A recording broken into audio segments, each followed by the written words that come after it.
Episode 488. How's Sarah? Feeling great. Really? Just for 488. Fuck's sake. I fell right into your sick trap. You did. My sick trap. I'm feeling all right. Mediocres. Mediocres. That's really fine. That's what we're looking for, right? Yeah. Just like better than yesterday. Optimistic about tomorrow. I meant to tell you recently that Peg, my mom. Yes. People keep texting me and commenting and saying, like, how's Peg doing because Trump lost, I gotta you know? Yes, yeah. Well, so she was with me the other day, and I got a text from my friend Kelly, and she's like, how's Pegalee? Because she calls her Pegalee. And I was like, oh, let me ask her, Peg, how you doing with this Biden situation? And she's like, oh, I'm fine because Trump's got a plan, and he will be president any minute now. Like, it's over, and she still thinks, which is probably very comforting for her. Right. And I'm like, fine, let him think that. Sure. I'm like, sure, go ahead. Because she had originally... And we'll be busy getting, things approved and bills passed and stuff done. And whenever she had told me all the reliable prophets told her that Trump would win, then she said, so if he doesn't win, I'm going to have to know that these are false prophets. And I'm like, okay. So then I said, so the prophets, are we still, well, where are we with that? Checking in, how those prophets? She's like, well, they have basically it's like a few weeks in her mind where this could all get turned around because she still believes that Trump won in a landslide and that there was all this fraud and stuff. And I'm like, it's weird how the whole Supreme Court didn't agree with that. Even the people Trump appointed. Right. She goes, well, I will say that was very shocking. I will say. I mean, it's just, this is the same thing. I got a call from my mom the other day and multiple text messages that were like, I can't. I need to talk to you. I'm fuming. And I'm like, what is going on? She struck a conversation like she does with these like millennials in Costa Rica that were, down there on vacation. Mm-hmm. She said, all of them are college educated. All of them believe that the earth is flat. Oh no. And she was she like, met Sarah, real ones. she was like, I couldn't. She couldn't. She was like, tell me, what is this? It's she was having how like they all a hang meltdown. out with each other too. Well, of course, because anybody else would be like, But it stuck with me what you said about the Flat Earther documentary, how it is, and I believe this is also true of QAnon and other such conspiracy theories. It does make them feel like they belong somewhere. Yes. They have a community. Yeah. So, whatevs. Yep. Okay. How's that shaman guy and his all organic diet? He's still getting that there? Oh, that guy, right. Okay, so stupid. Before I sort of dive into all of the things I want you to all learn with me, I want to know your opinion about Elizabeth Smart being on The Masked Singer, the former kidnapping victim, Elizabeth Smart. Yes. You're like, I don't care. I mean, it's interesting. Just, I'm kind of okay with it. I'm like, I'm more than okay with it in a way because I feel like even though, there are so many crimes like that where we've glorified. I think about all the documentaries I've watched about serial killers and the Night Stalker and this, that, and the other. And they're all centered around the killer as the main character. And it's like giving them all the attention. I'm okay. And I like that the person who's the victim is like, no, look at my life and look at how I'm thriving. And let's talk about me and what's going on. Like, who cares about that guy? Look at what I'm dancing with the stars. I'm like, good. That's a thriver. I like that perspective. Yeah. Are people not about it? What are they saying? Well, when I first saw it, I thought, oh, that's strange. But I always really liked her and think she's sweet and everything. So I was just happy to see she's doing well. Yes. And but then I saw a lot of tweets where people were like, this is the dumbest timeline and we've reached peak like nonsense and all this stuff. And I thought, wonder what it is that bothers them about it. Right.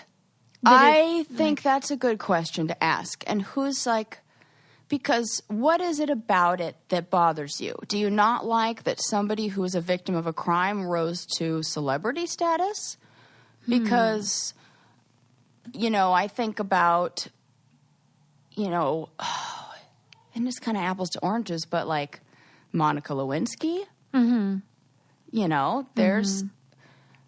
I think maybe what they're referring to is how this 24-hour news cycle makes celebrities out of unwitting people and the perpetrators, and it's sort of a weird thing. And then by putting her on a reality show, you're really kind of solidifying that if you're a victim of a crime, you might become a celebrity too, and that's odd. I watched, and I can't remember if it was an episode of Law and Order, like a movie or something like that, that talked about, there was a scene where it was the perspective of a wife whose husband was the victim of a murder and what happened and how she like lost everything and just that became the story of their life. And I'm sure it was a movie, and it really only gets told in one direction. You only hear the story where it's like sad stuff. This is somebody who, and so often those stories about, a crime or about something that happened are written by, there's like all those true crime writers and things like that. She wrote a book, right? Yes, she did. Yeah, so she chose to tell her story and chose to put herself in the position of a survivor and sharing her experience. And so I think she is not famous because of what happened to her. She's famous because of how she reacted and what she did as a response to what happened to her, and how she kind of took charge and made that story hers instead of something where she was just a character in it. My hope, though, is if we're going to do this, if we're going to sort of have this be a thing where victims of crime become pseudo-celebrities, it would be nice if we didn't just include white blonde women. This is true. Absolutely 100% true. Yeah. Yes. Because that's part of why she's like seen as... that makes my stomach hurt for a sec. She was the ultimate victim because she was this little blonde girl in a Mormon family in Utah. It's like the last person you'd think would be stolen from her bedroom. So people are less Chet shocked. From my episode, my season of the Real World, my Real World, his brother dated her. Right, I kind of remember that. Yeah. Well, makes sense, but it's still weird. Yeah, it was. When he told me that, I was like, and I think it was before she had really started talking about it, and everything was kind of like hush-hush. Yeah. Mm-hmm. Yeah. Well, I'm happy she's doing well, and I just wanted you to weigh in, and I liked your point of view, so glad we settled that. I'm trying to, or at least heard Sarah's ideas. I love it. I just think it's up for debate, and someone could make, if someone synthesized why they found it offensive, and then I saw it from a new point of view, I could be convinced. I just didn't know what the point of view was that people were so offended by. Like, if we have Carol Baskins on there, I feel like we can have this woman on there. Yeah, I'd much rather have Elizabeth Smart right? It feels Carol like, although, I mean, the outfits alone for the...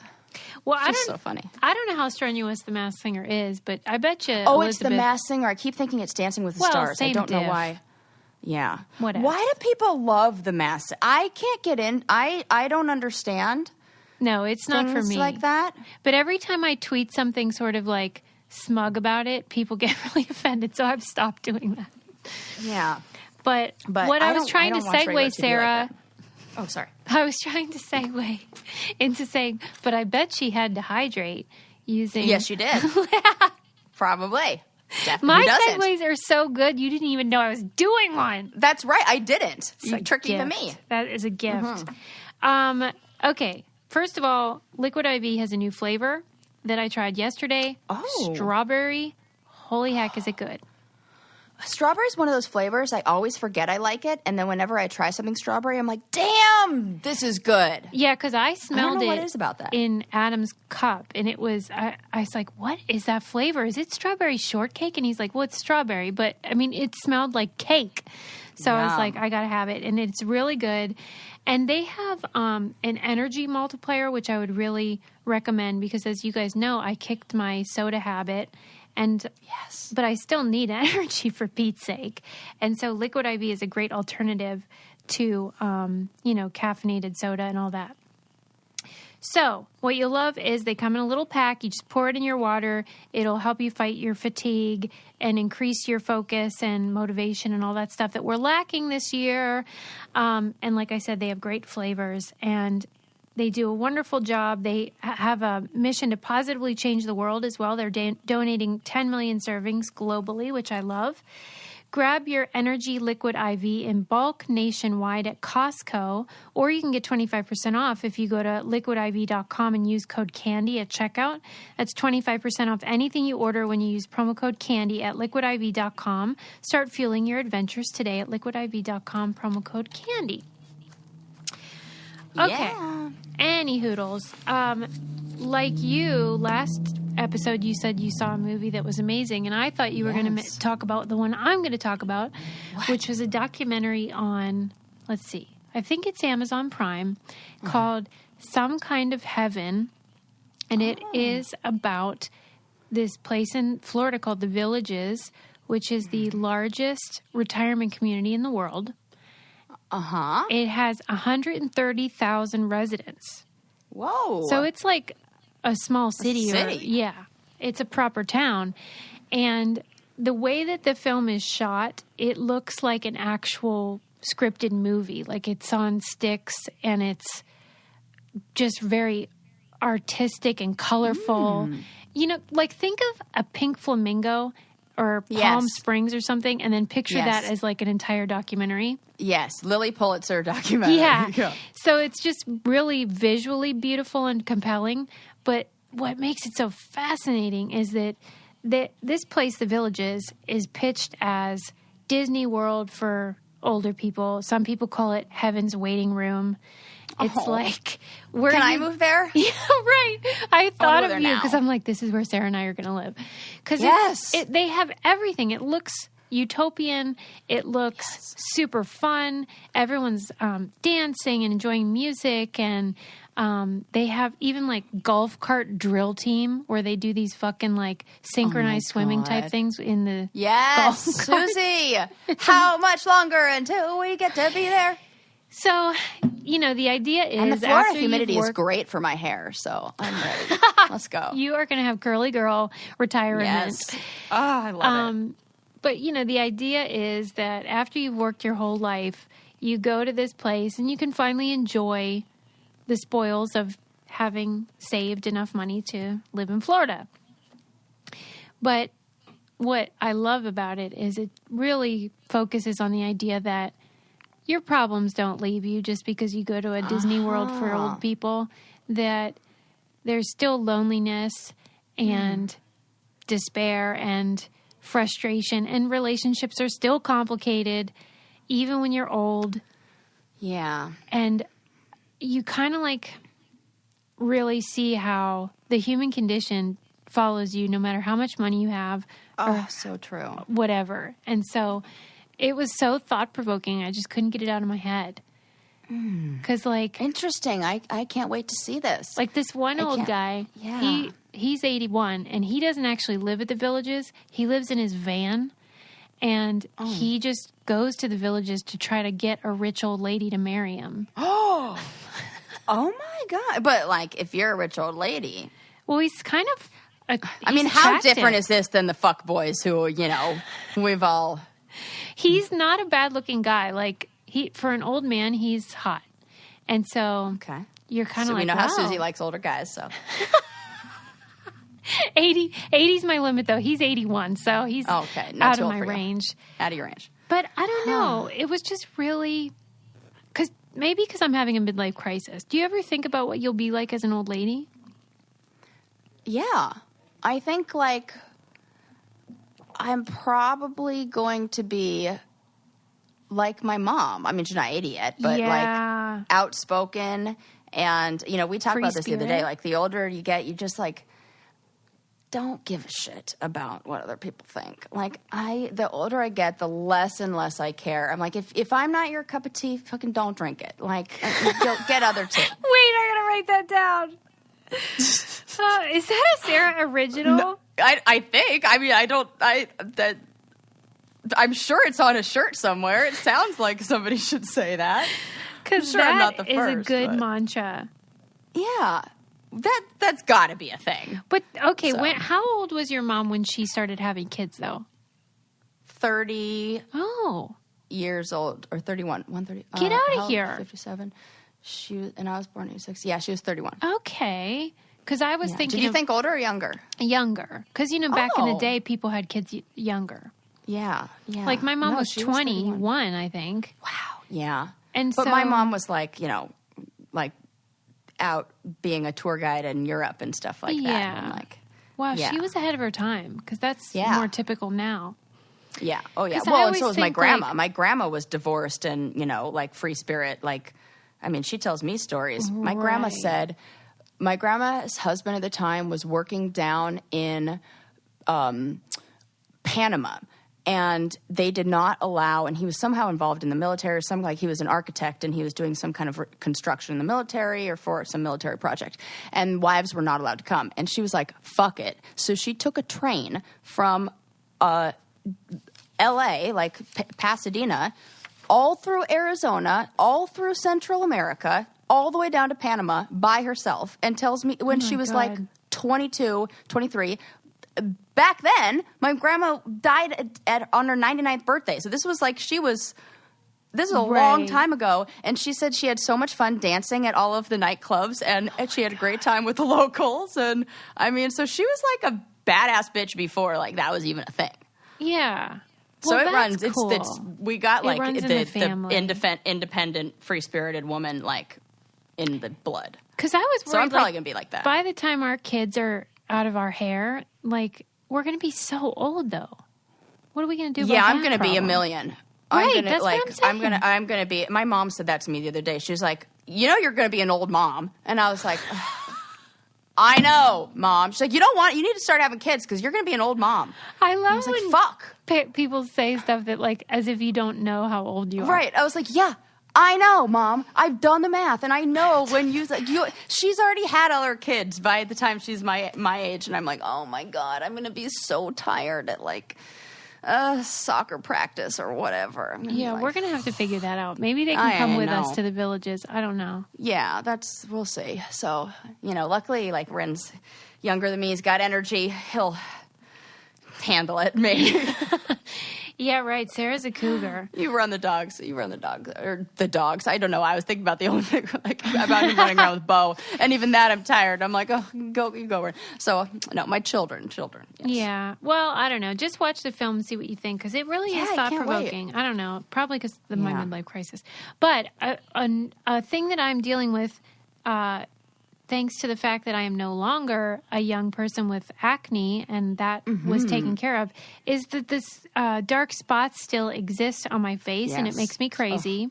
Which is, remember how I told you that's why I don't do any like makeup-free selfies, because I still have like the dark spots from back when I had acne, and I hate it. So I found a site called Apostrophe where you can, you know, upload pictures of your skin and consult with a doctor.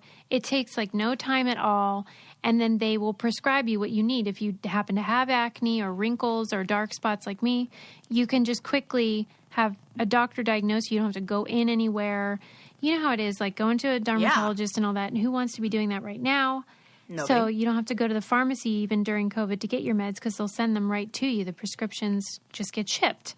So It's such a great option and super easy. And they have a deal for you guys. Get $15 off your first visit with a board-certified dermatologist at apostrophe.com/braincandy and use our code braincandy. This code is only available to our listeners. To get started, just go to apostrophe.com/braincandy, click begin visit, then use our code braincandy at sign up and you'll get $15 off your dermatology visit. That's apostrophe.com/braincandy.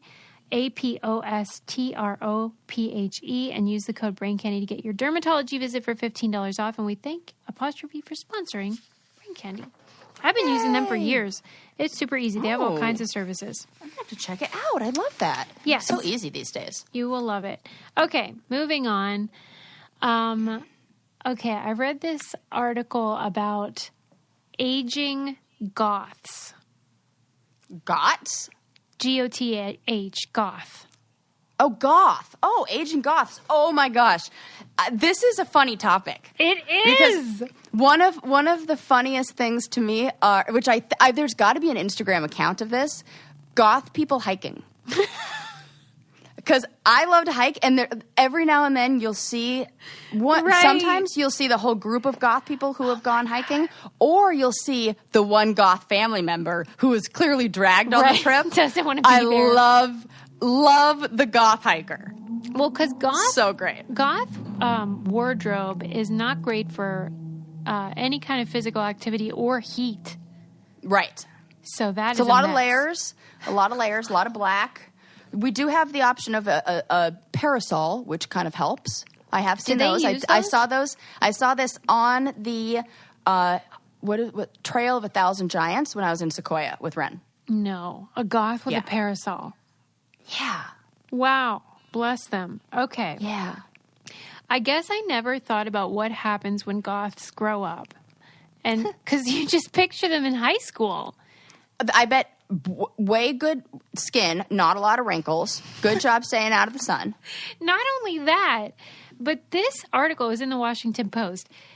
Really, you're going to love it because it was making the point that because goth personalities embrace the full spectrum of emotion, including despair, loneliness, gloom, that by doing that, instead of repressing it, it paradoxically makes them happier and healthier.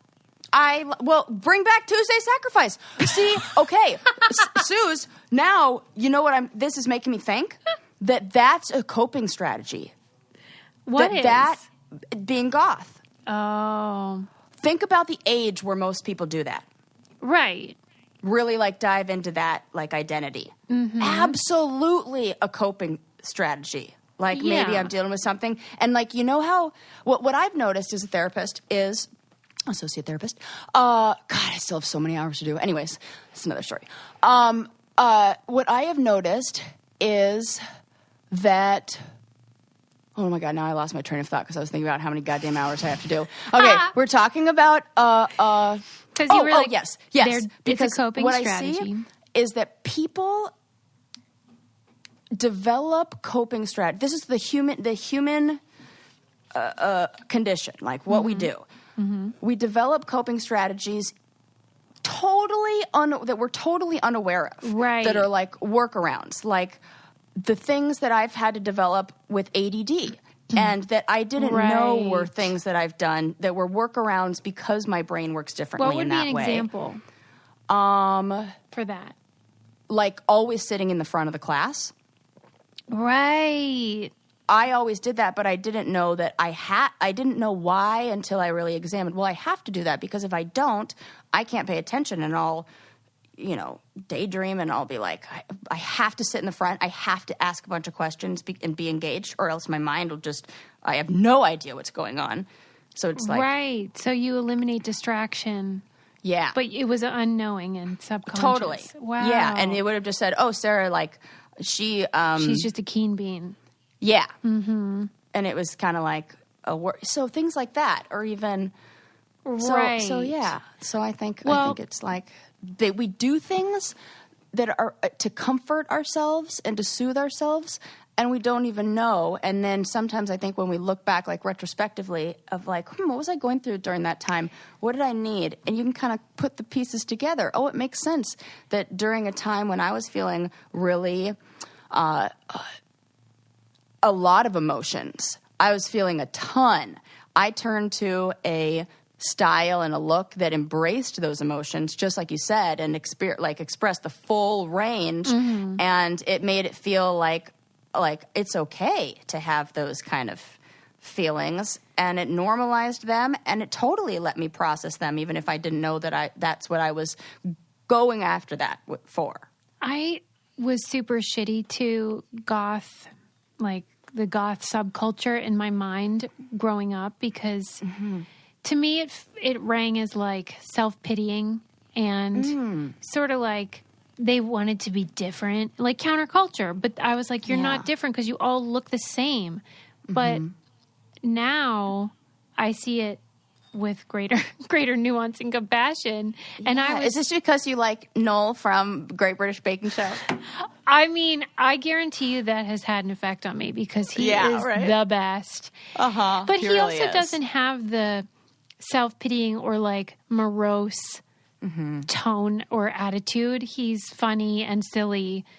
So it's like the best of both worlds. But but sometimes goth people are like that too. Are they? Yes, at least tell my friends. Why do they always seem so sad? It's just the look. It's just like the resting bitch face look. It's like that. Well, and in this article it speaks to this because it says that their ability to find humor and irony and beauty in these supposedly ugly sources, like let's say you see flowers growing outside of a cemetery or the absurd frailties of the aging body, that it makes them better able to cope with the crap that life inevitably brings, and that they also have a great community spirit. So like during COVID, they all meet on Zoom calls. They do like Zoom goth parties or whatever the heck they call it. I love it. I do too. I like community however you find it. And if it's through, there's like all those different styles that I like that. Do you think I'm wrong about the self-pitying part? Like, is that a fault? Like I misunderstood them? And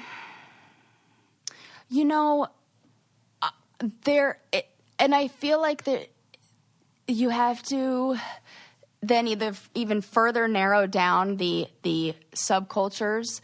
So there's emo and goth, because I almost feel like emo is more of that, like the Smiths and that like whiny guy. Yeah. Like goth, I feel like is more playful in itself, just because it's more like there's more of a costume element to it, or more of a fantasy element. I don't know. I could be. I mean, that's just like kind of my take on it as Tuesday Sacrifice. But how can you be a parasol? You're in a parasol. How can you be sad? It's adorable. I think they would argue too that anyone that's quote unquote happy all the time is faking it. So they're being honest. If they're sad, they don't fake it.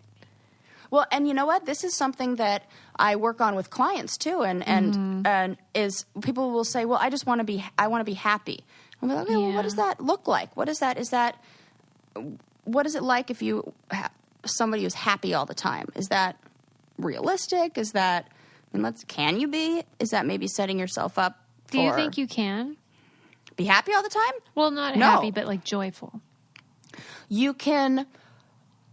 We're all going to experience a full range of emotion. It's kind of like the thing we talk about with mindfulness practice and the experience of pain and suffering, and how pain is a part of the human existence, but our resistance of that pain is what creates the suffering. So if we just say, "Yep, this is a pain moment. Yep, death is part of life. Yep, the roses die," whatever it is, like if we can just minimize the resistance to that pain, then we decrease our suffering. And in decreasing our suffering, we increase our joy. Yeah. But you can't, it's yin and yang. You can't have the joy without, and the perfect example of that is Inside Out, that does such a good job of highlighting the importance of sadness in our happy moments, and how even the moments of sadness usually lead to moments of happiness and joy. We need that balance and that. Oh, my heart. Yeah. Yay, Goths. Well, one thing that gives me joy is having a really cute pair of comfortable flats that are made from sustainable materials. And thanks to Rothy's, we're all set in that department. These are good house shoes. Great house shoes. Good cushiony on your bottom of your feet. Yes, I'm liking this. Yes. I'll bust mine out. Rothy's are the perfect way to step into the new year. They have all these different styles and colors and patterns, and they have ones for kids now too. And they are so great because they're eco-friendly and washable. Oh, and they have masks now too, washable masks. So you can get those. I love this. What if you could coordinate? I wonder if they have matching patterns. 100%, absolutely. That is the first thing my mind went to. Guaranteed they do. We are going to be chic as heck. Okay. And they're ultra comfortable. So if you do happen to have to leave the house, you are set. And I just love that they're sustainable and you can wash them and they look great and stay fresh and lovely. Check out all the amazing shoes, bags, and masks available right now at rothys.com/braincandy. That's Rothys, ROTHYS.com/braincandy. Style and sustainability meet to create your new favorites. Head to rothys.com/braincandy. I saw Brainiac Mackenzie had them. I saw them in her Instagram. I was very happy for her. Oh, I love that. I was Shout like, out to girl, Mackenzie. you know, I love following the Brainiacs because I do get to see their life and what they're I do up to. too. Yeah. Okay. Any hoodles. Do you want to hear? How about the history of peanut butter? Oh, peanut butter jelly time, peanut butter God, it's jelly like time. the Celine clip. It's so good. I go back to that Celine clip every now and then just for fun and then I posted about it. It's in my highlights reel. It's saved under like the brain candy or whatever because it was so funny that you introduced me to that. And I think in that meme I say, or in that post, I'm like, it's funny because she either A, has a hilarious, like she's referencing the Family Guy, or she's referencing an old school meme. Either way, I like, or she has no idea, which is even funnier. All of those options I love. My mom, the best. Recently, my mom said to me, hey, you know how you're really good at like contacting celebrities and getting them to like acknowledge you? I'm like, well, yes, I am. And she said, do you think you could do that for me? I'm like, sure. Who do you want me to contact? And she said, Celine. And I'm like, I can't believe it. Before Trump. Right?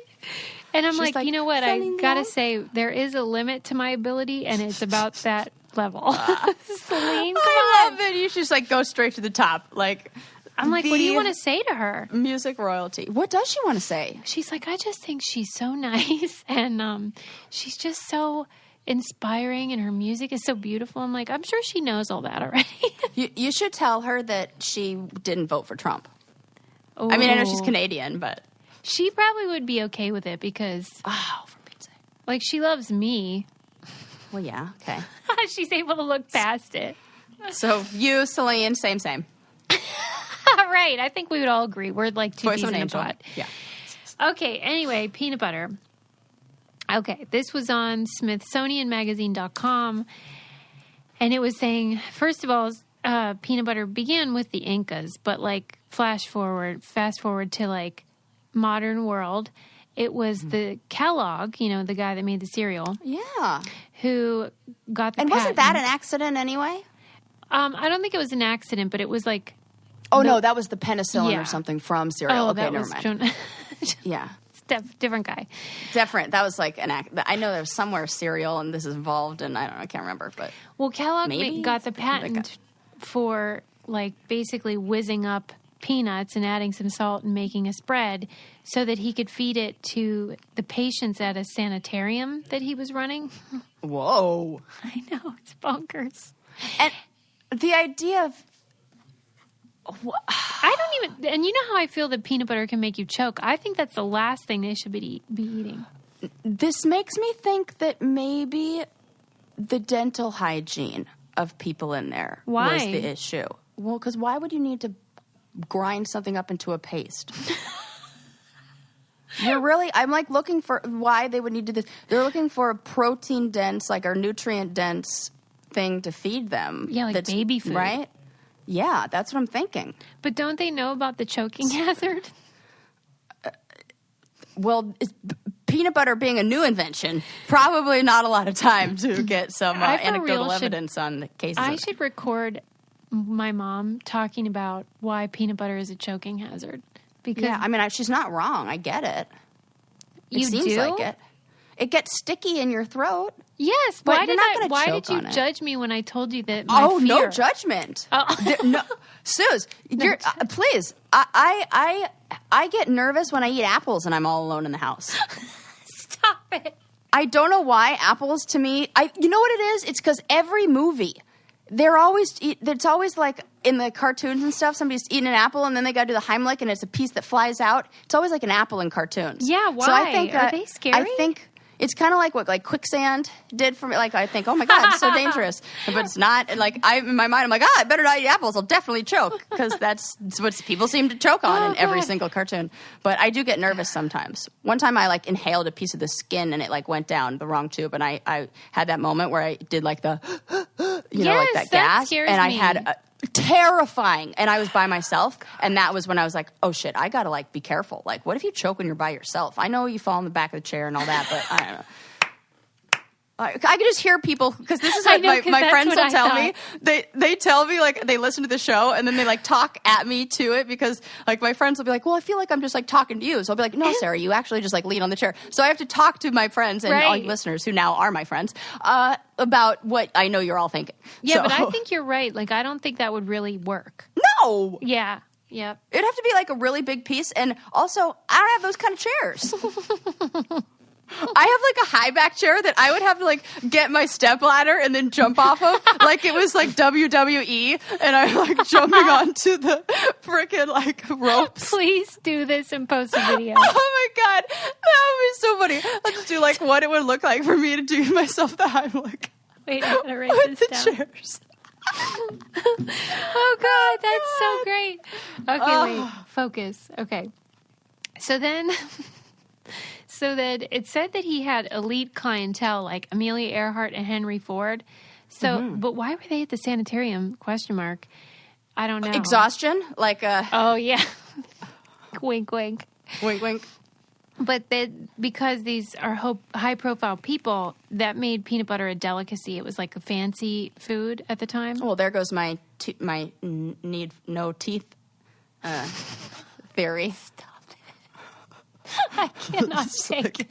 I mean, we don't have Amelia Earhart's dental record, so. Yeah, maybe we just learned something about her. Yeah. Oh, gosh. Somebody Photoshop Amelia Earhart with no teeth, please. Yeah, have you seen those things Tom Cruise with no teeth? Oh, those pictures are funny. They crack me up. You just, it's the same as people without eyebrows, when they just Photoshop the eyebrows wrong. out. Things, it's weird. Okay, that's funny. Yes, I'm never going to let you finish the story. It's going to take 2 episodes to get through the history of peanut butter. Who knows? 4 sentences you have. Can't even get through them. So then it became more popularized because they were meat rationing during World War I. So that made sense. Yeah. And then some dude figured out that you could partially rehydrogenated whatever. You know how, I don't know how you'd say that. Yeah, hydrogenated. Yeah. So then it made it more shelf stable, and then this was crazy. So peanut butter became popular for soldiers, which makes sense. It's like a protein dense, convenient food. But apparently when people from America are traveling abroad and they can't find peanut butter, they go to military bases because they know they can find it there for sure. Oh. That's a good tip. Interesting. If you're ever... Now, craving I it. was under the impression that somehow George Washington Carver wasn't involved in this. Yeah, he was. He made all these different sort of inventions and innovations with peanut butter. Oh. And he was really, like most excellent black people, ahead of his time and kind of nobody really listened.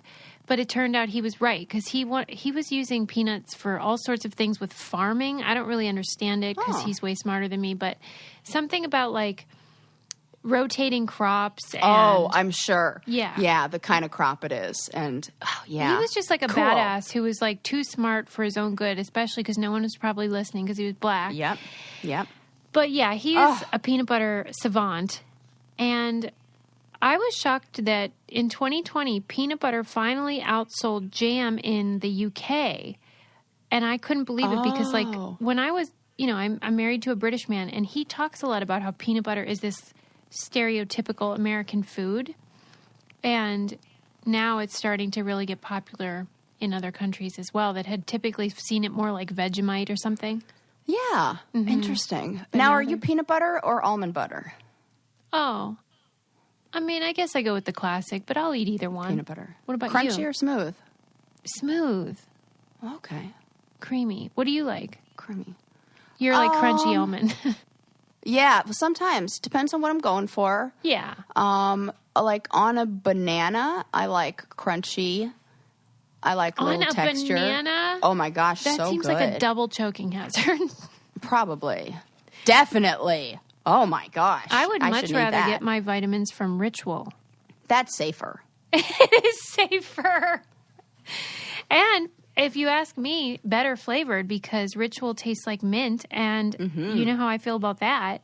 Yes, I love it. that they now have the perfect solution if you have a picky eater in your household, because a lot of kids are picky eaters, but they still need their vitamins. So Ritual has made a yummy, gummy, natural citrus berry flavor vitamin, so the kids will get their daily multivitamin, their omega-3, and it's a good source of fiber, which we all need more of. Yes, so I'm definitely loving that they have made one for everyone in our house now.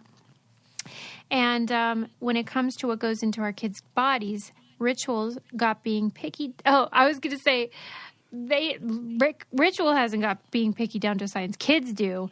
That's why Ritual is offering our listeners 10% off during your first 3 months. Visit ritual.com/braincandy to start Ritual or add Essential for Kids today. Give that a try. It's a good option. Yes. All right. So we learned about peanut butter. Okay. So then I read this article about the idea of dream jobs, which, is still a thing people sort of talk about, like, oh, I want to get my dream job, or I finally got my dream job, and how, like, they're never really as good as you hope. Right. And I think it's such a good thing, because remember how I told you about in that book, Can't Even, by Anne Helen Peterson, how the idea of, like, if you love what you do, you'll never work a day in your life, is a lie that was told to everybody, and then it made us sort of chronically available for work and able to be exploited. And this article sort of falls into that same philosophy, which is that, like, remember when there was this contest, I don't know if you read about it, where a lighthouse was looking for lighthouse keepers that could live there, run the lighthouse, and they would be paid $130,000 a year. It was like it went viral. It was sort of like, wow, wouldn't that be cool to live in a lighthouse and be paid for it? And they had interviewed the people that got the job and how they work like 80 to 90 hours a week, and they have to, like, do all this crap that, isn't very glamorous or soothing. And they sort of use that as an example of how we're all seeking something that just doesn't exist. Well, I think sometimes we don't know about, there's the parts of the job that are visible. I think about it as like the invisible labor thing, you know? Like, I love what I do as a therapist. Love it. There's no other job for me. There are parts of it that are like, oh my gosh, I got to, like, do all these notes, and I got to do all these, like, a lot of the red tape, like, back of the house stuff, and, like, work with insurance companies and follow up with this. And it's just like, when I was fantasizing about being a therapist, when I was, going to therapy, and I'm like, ooh, I could do this, I had no idea that you'd spend 1 hour with the client and then 3 hours doing the other stuff. And it's like part of it. And so, you love it and you do it all. But I can definitely see if you had unrealistic expectations of what that job really entailed. Like, I think about people who even say, ooh, I want to host a podcast. And I'm like, okay. Right. You ready to work? Because there's a lot of stuff that goes into it. And, Right. Like, how we imagine a job will be is very different than how it actually is. Yeah. And they used an example of like park rangers and how, it's really nice to be able to be out in nature all day, but they say you kind of get paid in sunrises and sunsets because you make like $0.00. Yep. And a lot of them retire from that profession at age 26 when they can't be on their family's health insurance anymore. Oh my gosh. Stuff I like did that. see a lot of very young park rangers and things like that. Which is cool. Like when you're young, you Yeah. knock yourself out, but it's not, Yeah. you can't keep it because it's not sustainable. Yeah. And the one park ranger interesting. they spoke to said, it's not the same to go on a hike in a uniform as it is when you go on your day off. It's just different. Absolutely. Yeah, there's a lot of that it changes things. And I feel like the passion and purpose, mantra is really what white collar, upper class people do. Like, oh, it's my passion. Yeah. It's just not afforded to lower income people or often people of color. Yeah. Like, we're not Well, worried about you know what whether... I go down to? Well, oh my gosh, this has been something I've been, I think maybe I talked about this last time, or maybe we talked about this, I don't know. But Maslow's hierarchy of needs is what that makes me think of. And how on that, in that hierarchy, the things at the bottom, so it's like a food pyramid, like a pyramid. Yeah. And at the bottom, the most basic that we all need first, like we can't get the things on the next levels or the higher up levels without first handling the things on the levels below. So basic needs, physiological needs, food, water, warmth, rest, number one. Next, safety needs, so security and safety. That means security and safety financially, security and safety. Are your children healthy? Like, do we have, babysitters? Do we have daycare? Do we have all that? Then you have the psychological needs, like up above that is belongingness and love needs. So intimate relationships and friendships. And then above that, esteem needs. So prestige and feelings of accomplishment. And then the very top, self-fulfillment needs, so self-actualization and achieving one's full potential, including creative ideas. So when you come from when you're white, when you have privilege, when you come from a wealthy family, when you have resources, the first two, sometimes even three of those are already taken care of. So you can work on esteem needs and self-actualization. When you have to work on physiological needs and safety needs, self-actualization is not going to be a priority. Mm-hmm. Right. Yeah. And it's like, it would be wonderful if you could get it all from one place, but that you're kind of being sold a bill of goods. And like one of the things they say to look for is anytime a company uses the sort of like family language, like we're all a family. And people do this on the challenge too. We're all one big dysfunctional family. No, we're not. We're not. Right. We're not in a family because if I needed you, literally no one would be there. Right. And when I have the Right. Right. Oh, it's a game, which is Sarah. Fine. It's a game. Right. Yeah. So Yes. anytime like, and it's very popular in like the tech millennial sort of upstart companies where it's like, we want it to be a family atmosphere, which means like you have to be there all the time, but no one's going to be there for you. That's not a family. That's exploitation. So Yes, buyer it is. beware about that too. Yeah. Interesting. Yeah. I don't know what the answer is of how to... I think we need to change our expectations. Absolutely. And then, change our expectations. And I think you're so right when you've talked about how, millennials are always on with this whole gig kind of Economy. Thank you. That we're always on call and the job is never over. So we don't have these boundaries for our free time and our enjoyment. Yes. So I think that is more important maybe than love what you do. Maybe you don't love what you do, but have good boundaries so that you have times to do something you love, even if it's just, cuddling with your kids at night and reading a bedtime story or whatever it is. And quality, not quantity. Right. So, because I know for some people who are working 2 jobs and like it's hard to carve out that time. Right. And or set those a lot boundaries. of times you're set up to fail. Yeah. And a lot of times the people who, want boundaries aren't in a position to ask for them or demand them. Yeah. So it's kind of a shitty situation, but hopefully we'll get some changes made in the way that the work-home life. I know it's bad now because everyone's working from home. Mm-hmm. I don't know. Did you see that tweet that said, when COVID is over, is starting to sound the same as when I win the lottery? Yep. I sure did see that. And I was like, damn, that, I felt that. Yeah, and I don't know what to make of that. Well, let's not go down that road. It's too depressing. Right. Yeah, we just have to,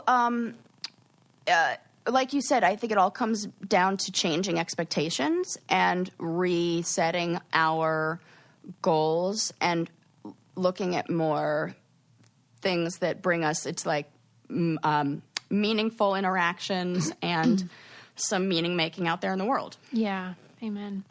Amen. Speaking of the pandemic, I read this article about, I think it was in the New York Times, and it was how baby names have been skewed as a result of, as always, whatever's going on in the world has an impact on what we name our children. And they were saying that they're trying to be more positive, so they are choosing these names with meanings that are like inspirational. I'll give you some examples. Okay. So first of all, it said there were about 4 million more page views on the baby name site during the 9-month period after the start of the pandemic in March. I have literally been one of those views. Ren and I had a conversation about baby names the other night and about changes in them and how it's so interesting that you bring this up. We were just talking about this. Yeah. Well, you're one of the 4 million then. Yep. And they were saying that we don't know the data yet on what they're actually naming the children, but we know what they're searching for. So Zora, for example, it means dawn and it suggests new beginnings, is up 40%. Alma, which is soul in Spanish, is up 37%. Lucius, which connotes light, is up 24%. Other risers include Vivienne, which means alive or lively. Oh, my goodness. Aurora, which is the goddess of the sunrise. Felix, which is happy. Frida is peaceful. Zuri is good. And then place names like Cairo and Milan are also on the rise, I guess, because people want to travel. Miss vacation. Huh. And like names that represent optimism and strength, like gods and goddesses, Adonis, things like that.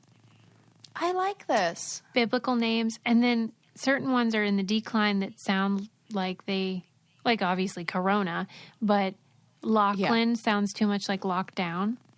Oh.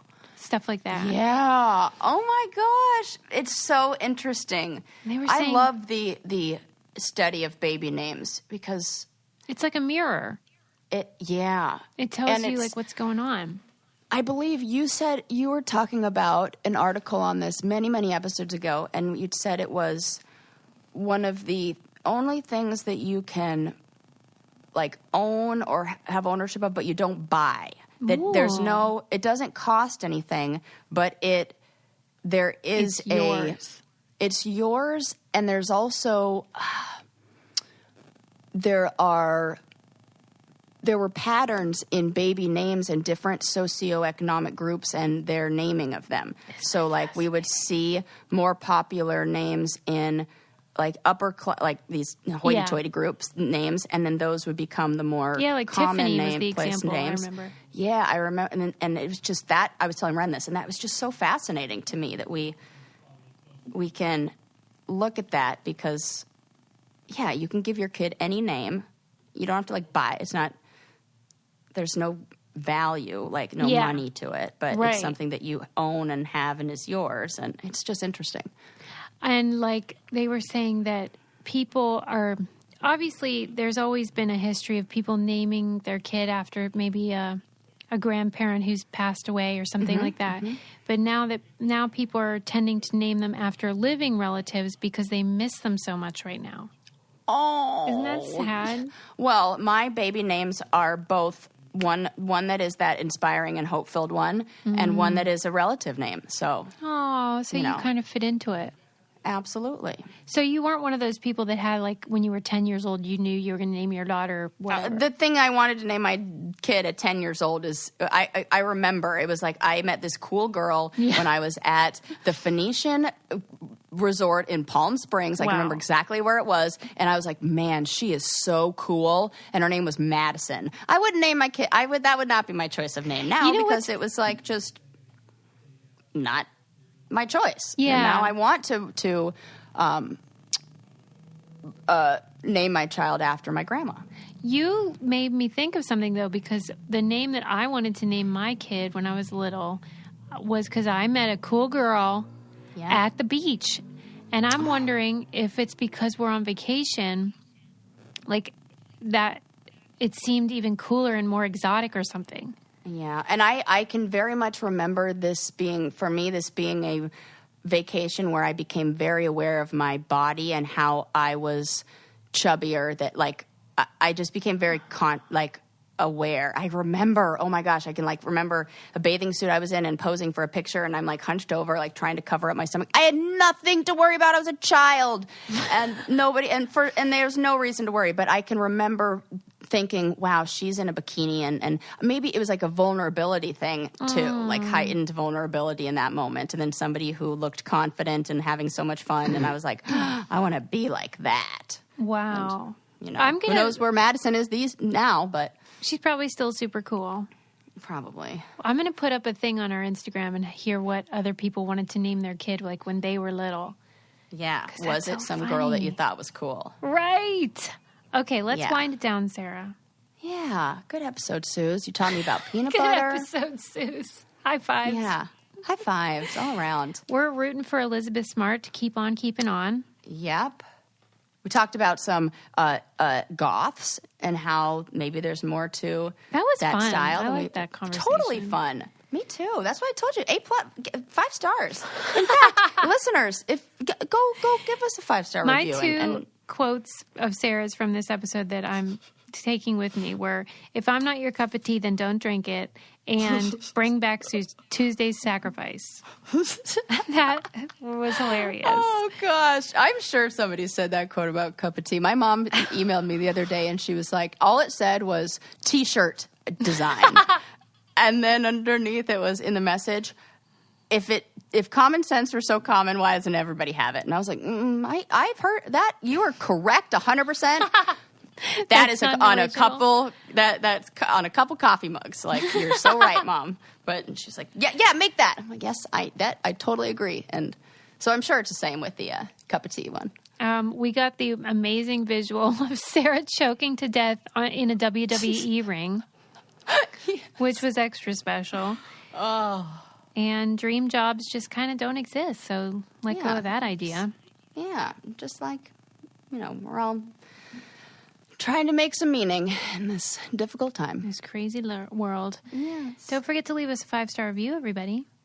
All right. We'll see you next time. Bye. I hope you enjoyed that show. You got this far, so you must be a hardcore podcast fan. We'd love to invite you over to our podcast, Twinning at Life. We'll be gossiping about relationships, yes, ours included, bachelor chatter, pop culture, reality TV, and really a bunch of real-life stuff. Come join us and have some fun. Just search Twinning at Life on your podcast app.